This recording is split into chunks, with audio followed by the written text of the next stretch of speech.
인천시가 지하상가 재임대 점포에 대한 계약 해지를 예고한 가운데 임차인과 전차인 보호 대책을 내놨습니다.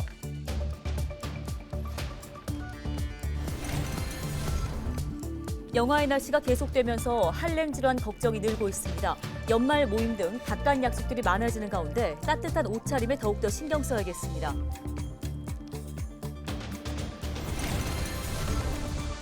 김포시가 내년 소규모 기업 환경 개선 사업비로 도비 7억 9천만 원을 포함해 17억 원을 지원하기로 했습니다. 부천시가 복지 대상자와 다자녀 가구 등에 대해 내년부터 물 이용 부담금을 감면해주기로 했습니다.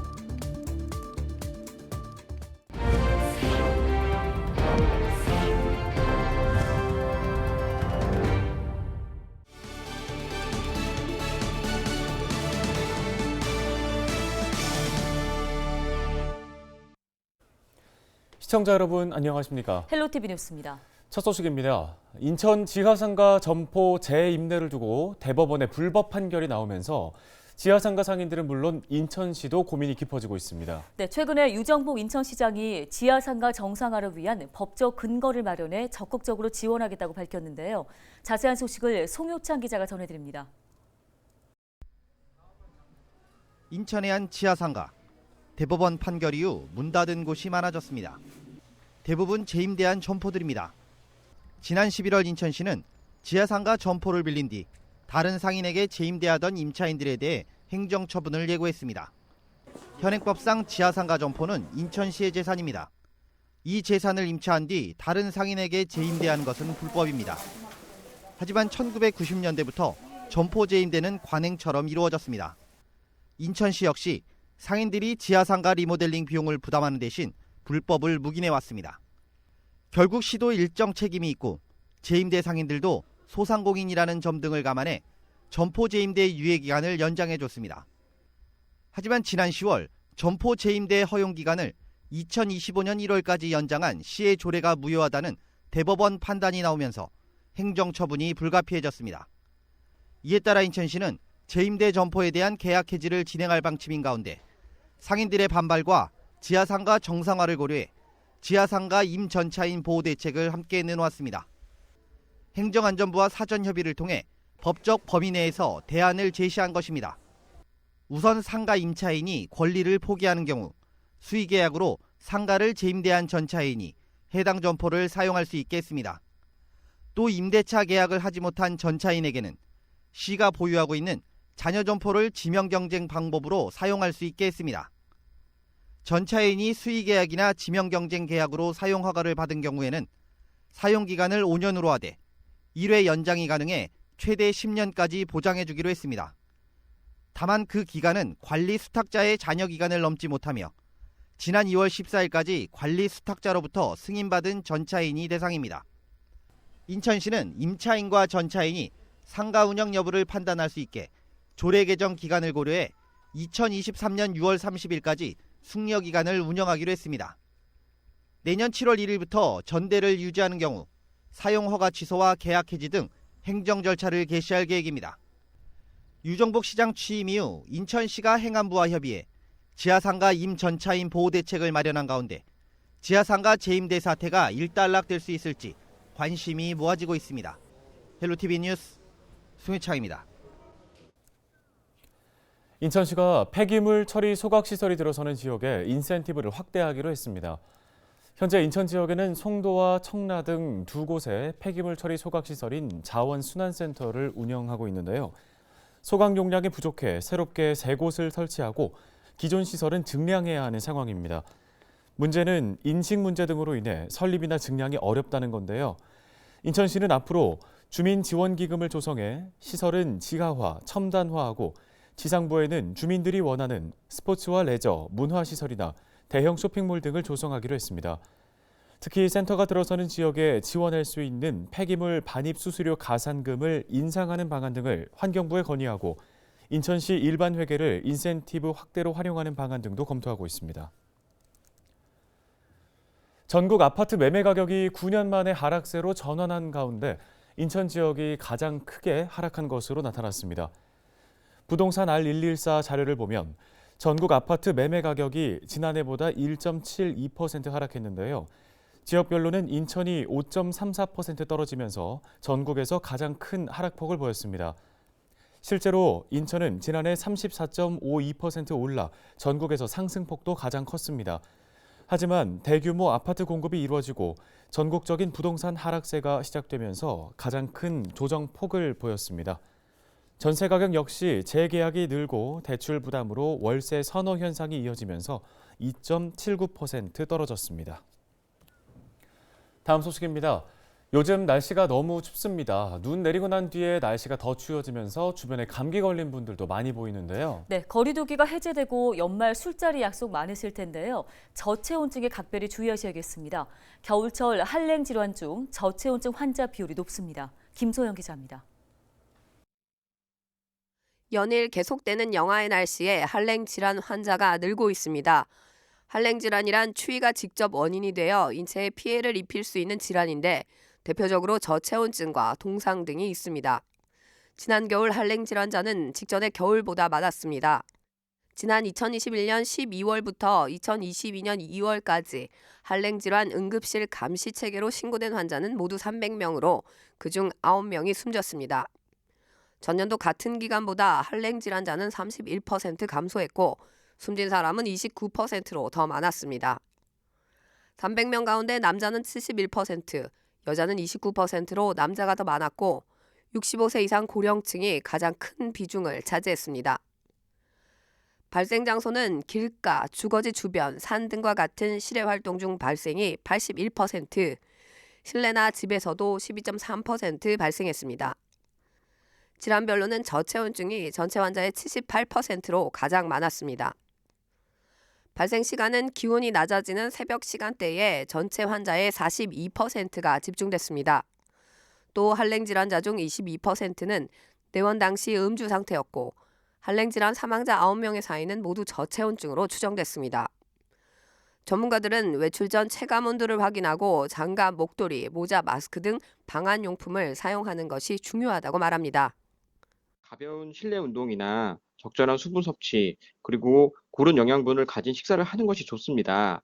그리고 또한 실내는 적정 온도를 유지하게 하고 건조해지지 않도록 해야 하며 외출 전 날씨 정보를 확인하고 추운 날씨에는 가급적 야외 활동을 줄이셔야 합니다. 기상청은 올겨울은 기온 변화가 크고 기온이 큰 폭으로 떨어질 수 있다고 전망했습니다.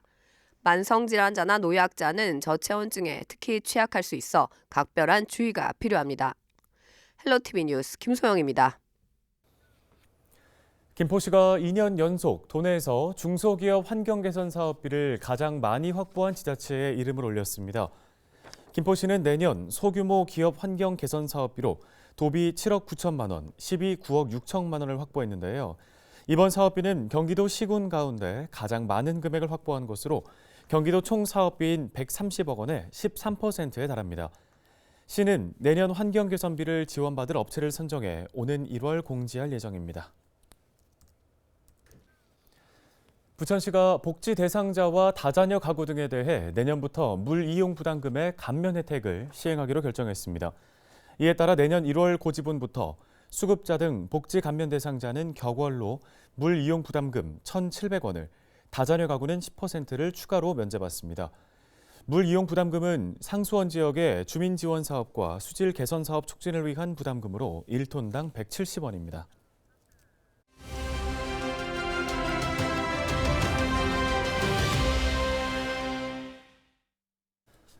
겨울철에는 난방기구의 사용이 늘어나 화재도 빈번하게 발생합니다. 겨울철 화재 예방법과 안전수칙 짚어보겠습니다. 네, 경민대학교 소방방지학과 이용재 교수 전화 연결돼 있습니다. 교수님 안녕하십니까?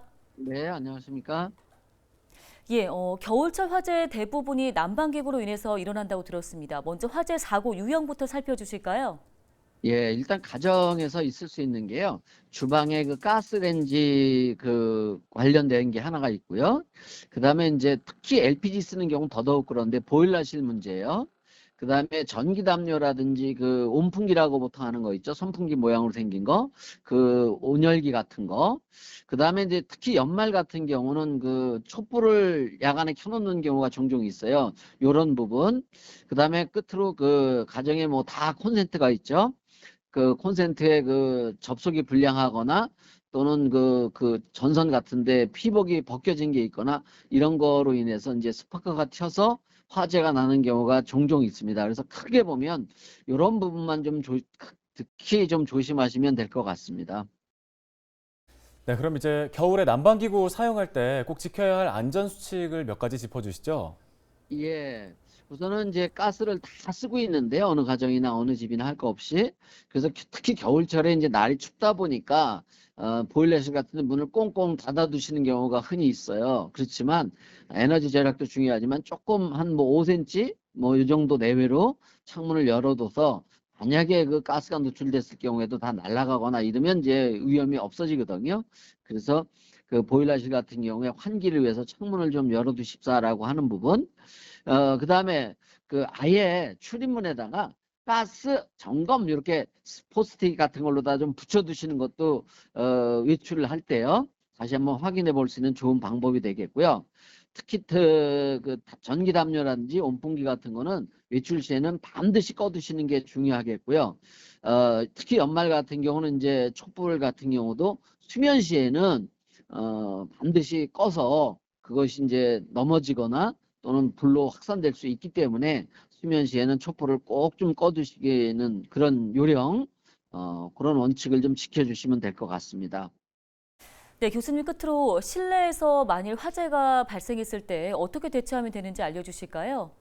예, 우선은 제일 중요한 것은 가정이든 어디서든요, 주변 사람들한테, 가정에서라면 식구나 앞집, 옆집에 불이 났다는 사실을 크게 외쳐서 반드시 알려주시는 게 우선 첫 번째 제일 중요하고요. 그 다음에 대피하실 때는 대부분 가정이 그 현관문이 불을 그 확산을 막아주는, 불과 연기로 확산을 막아주는 방화문으로 되어 있기 때문에 대피할 때는 반드시 문을 닫고 대피하시라는 거고요. 그 다음에 이제 가족이든 옆에 있는 지인들하고 대피를 신속히 하셔야 되는데, 그럴 때는 낮은 자세로 코와 입을 좀 수건이나 이 옷가지 같은 데다 물을 적셔서 코와 입을 막고 낮은 자세로 신속하게 대피하시면 될 것 같습니다. 네, 알겠습니다. 도움 말씀 여기까지 듣겠습니다. 경민대학교 소방방재학과 이용재 교수였습니다.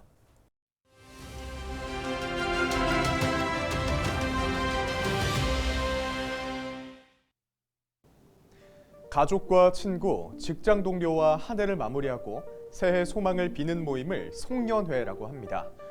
코로나19 방역 조치로 그동안 자취를 감췄던 송년 모임이 모처럼 다시 활기를 띠고 있는데요. 연말을 맞아 음식점마다 빈자리를 찾기가 어렵고 예약 문의 전화도 빗발치고 있다고 합니다. 지난해와는 사뭇 다른 분위기에 지역 상인들은 반가운 목소리를 내고 있는데요. 하지만 코로나 이후 달라진 회식 문화로 일부 업종은 여전히 울상이라고 합니다. 과거와 달리 사람들이 송년 모임을 점심 식사로 대체하거나 1차에서 끝내는 이른바 가성비 모임이 늘었기 때문입니다. 2차 문화가 사라지면서 주점과 노래방 등에선 여전히 연말 특수를 누리지 못하고 있는 건데요. 이처럼 업종별 희비가 교차하는 가운데 잠시 정체했던 코로나19가 재유행하고 있습니다. 20일 코로나 신규 확진자가 8만여 명을 넘어선 만큼 송년 모임을 하시더라도 개인 방역 수칙은 꼭 준수하시길 바랍니다. 데일리 브리핑이었습니다.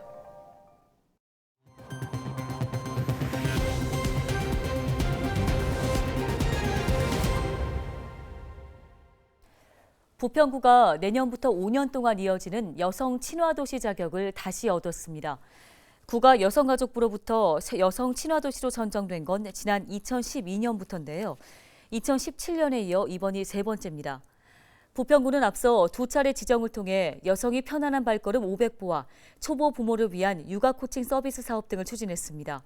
올해는 다문화 가정 아동의 학교 적응을 지원하는 다문화 가정이 행복한 다행 학습 코칭을 비롯해 조부모 돌봄, 조손 가족 등의 올바른 영유아 교육을 위한 노인 대상 성평등 교육 등을 진행하고 있습니다. 부평구는 성평등 추진 기반 구축과 여성의 경제 사회 참여 확대, 지역사회 안전 증진과 가족 친화 환경 조성 등 역량을 강화할 방침입니다. 뉴스 마칩니다. 고맙습니다.